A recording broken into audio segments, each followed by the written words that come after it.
Get started on another lesson about a sauce today. We are going to be making seared steak with shallot pan sauce. Avery's back helping me.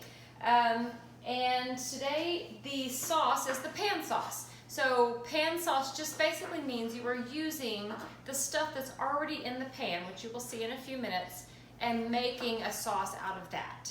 For anything, really. It could be for a chicken, it could be for a seafood, it could be for steak. Today it's going to be for steak.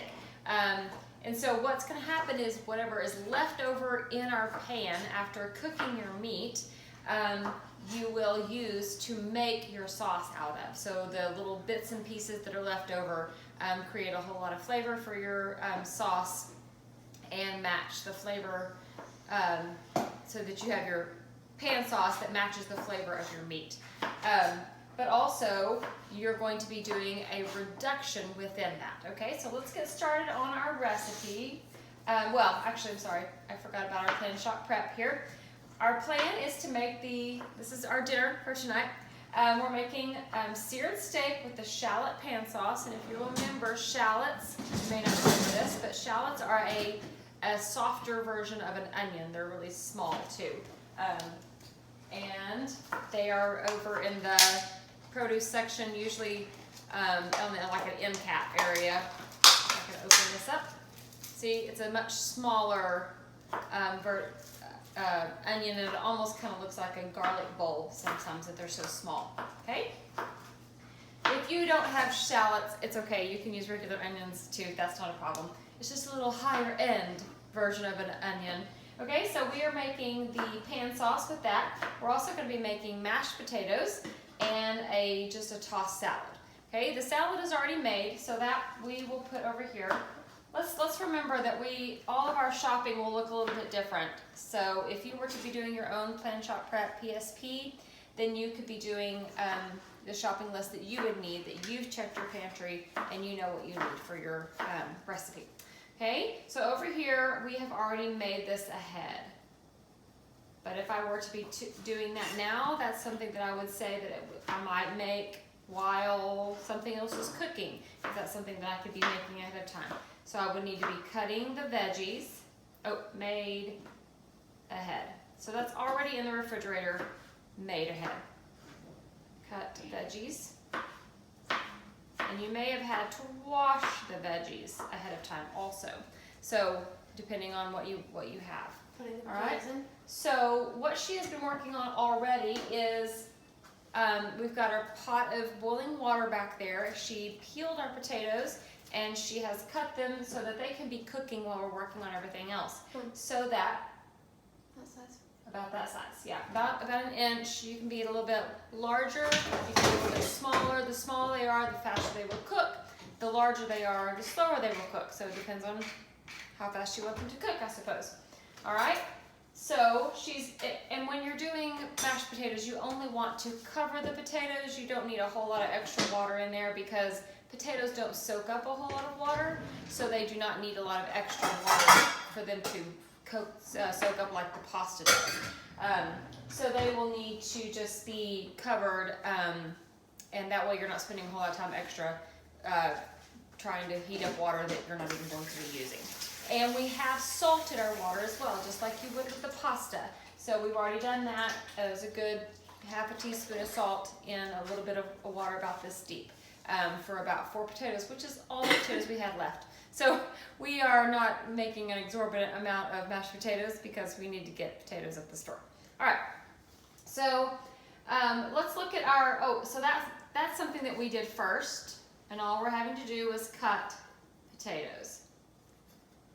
Okay, and then the stuff that we add to the potatoes at the end is just normal, right on hand stuff that we're gonna have. So we're not gonna make them some sort of funky cheddar mashed potatoes or anything like that. We're just going straight, plain old mashed potatoes. All right, so Avery is actually going to do most of the cooking today, and I'm just going to be talking. So today, our start steak, I'm gonna let you guys kind of read through your own, but she is gonna start by prepping our shallots. Okay, so that will be our first step, is to cut the Do you want me to use shallots. both of these that are in here, or just one? Go ahead and use both of them. I think we'll probably use both.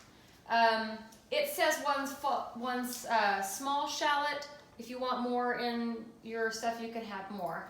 If you don't like shallots at all, you could just leave that out, or just do regular onions. If you wanted to throw in garlic, you could throw in garlic instead. This doesn't call for garlic. So what's going to happen is we are going to prep these onions, and then she's going to get started on our steak. Okay, we're going to heat olive oil in a pan, and I'm going to use a cast iron pan because it's better it's a really good seasoning when you use cast iron. It's already seasoned, so it adds even extra flavor whenever you are cooking with it. So we're going to heat up our oil, then we're going to salt and pepper our steaks. We are using strip steaks instead of skirt steak.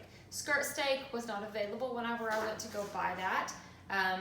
And so I'm just using a strip steak, which is just a little bit different cut. It will still work with this recipe. A skirt steak is really, really thin, and that's what they usually use to make like fajitas or something like that, because it's a fast cooking, very tender piece of meat. You could use that if you could find that.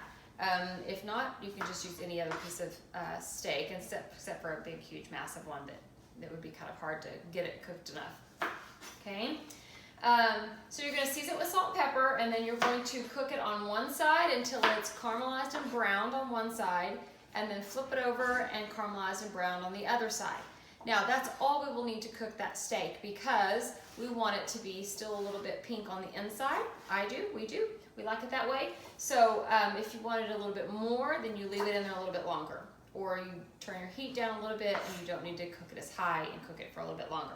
Okay, then you're going to take that off, and if there's a lot of extra fat in there, which there probably won't be too much fat, you can pour out just a little bit of your fat, but we're probably not going to do very much of that. We're probably going to use the fat that's in there, but it says you can pull it out. And then you're going to put in your shallots and your mustard seeds. Now mustard seeds are an actual seed. Okay, they create a little bit of texture for your sauce, but they are also very good. I love them, and they soften up quite a bit in our sauce.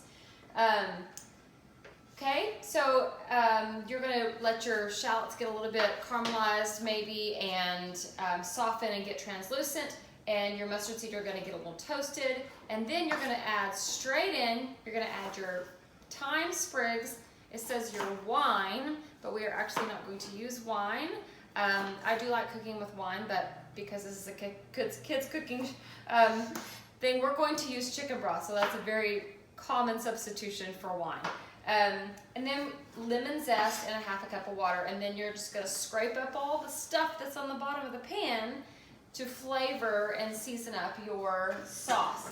And then you're going to let that just keep cooking until it reduces. Remember, when the steam evaporates, and that's some of the liquid, and so then that's going to reduce the amount of liquid that's in your sauce. It's going to thicken up slightly, and then we're going to swirl in a little bit of butter at the very end to make it nice and glossy. And then we will put our sauce, serve our sauce over the top of our steak for the way we serve it. I'm doing so both, right?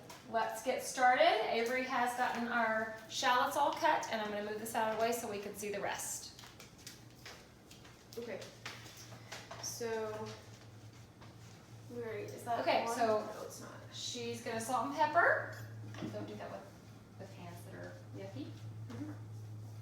Where did the salt and pepper go? It's over here. Oh, wash your hands, please. Okay. All right, so I'm going to let her wash her hands. We're going to go ahead and salt and pepper up our strip steaks. These are New York strip, in case you're wondering. Quite a bit. We want to season it really well. And put some pepper on it. She's going to start up our pan. And go ahead and drizzle in just a good, it's olive oil. Oh. Just a good drizzle of olive oil around there. And so we're only going to do one side of this steak until we put it in, and then we'll season up the other side once we put that side that's seasoned already in the pan. Okay, like our potatoes are boiling back behind here. I'm gonna just open that up a little bit so it doesn't boil over. Okay. Do you want to go ahead and zest your lemon while you're waiting for that to warm up? Yes. Okay, we're using what's called an what's that called? Microplane. So we've used this before to zest a lemon, I believe. Go ahead and wash the outside of that lime. The lemon, we did not do that. So it's like a little tiny grater, and she's just going to just get the outside of the lemon off. You don't want that white part on the inside underneath the yellow rind, because it gets a little bit bitter if you're not careful. You don't really want that in your pan sauce. So she's just going to get just as much off of there as possible. When it said thyme sprigs, you can find thyme, fresh thyme, in your grocery store, probably over in the produce section. They usually sell them in these little packets. We actually grow lemon thyme, we grow lemon thyme. But I already had this for something else that we made, and so and my thyme hasn't matured yet, so it's not quite there. So we're going to use this thyme. And when it says to use the sprig, it's talking about an actual stick sprig. You're going to leave all the little thyme leaves on there, and you will not actually pull these off this time, because you're just going to sit it in the sauce, and the sauce is going to bubble around it, and that's going to pull some of the leaves off, but it's also just going to pull the oils out of the thyme. You probably will not serve this part unless you just want that for presentation. So I'm going to kind of get those out, setting on the side here. And here's our chicken broth.